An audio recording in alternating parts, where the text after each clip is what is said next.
తెలంగాణ రాజకీయాల్లో మాటల యుద్ధం మరోసారి ముదిరింది. మాజీ ముఖ్యమంత్రి కల్వకుంట్ల చంద్రశేఖరరావుని జాతిపిత అని పిలవడంపై కడియం శ్రీహరి చేసిన వ్యాఖ్యలు ఇప్పుడు రాజకీయ దుమారం రేపుతున్నాయి.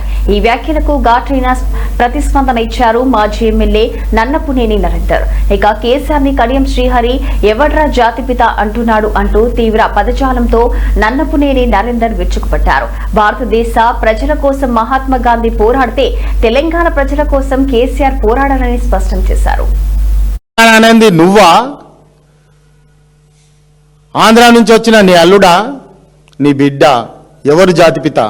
తెలంగాణ కోసం కేసీఆర్ గారు చావు నోట్లో తలబెట్టి సాధించి 14 సంవత్సరాలు కష్టపడి చివరికి వాళ్ళు తెలంగాణ ఇవ్వరని ఆమరణ నిరాహార దీక్ష చేసి తెలంగాణ సాధించుకొని 10 ఏళ్ళు సుభిక్షంగా ఉండే తెలంగాణ కోసం పనిచేసినటువంటి నాయకుడిని పట్టుకొని నువ్వు జాతిపిత కాదు, ఎవరు జాతిపిత అంటావా? భారతదేశానికి స్వాతంత్రం తీసుకొచ్చింది గాంధీ గారు, భారతదేశ ప్రజల కోసం కొట్లాడింది గాంధీ గారు. కాబట్టి భారతదేశ ప్రజలిచ్చిన పిలుపు అది, గాంధీని జాతిపిత అన్నారు. తెలంగాణ రాష్ట్రం కోసం కొట్లాడింది కేసీఆర్ గారు. ఎందరో అమరలైళ్ళు దాన్ని ముందు నడిపించినటువంటి వ్యక్తి కేసీఆర్ గారు.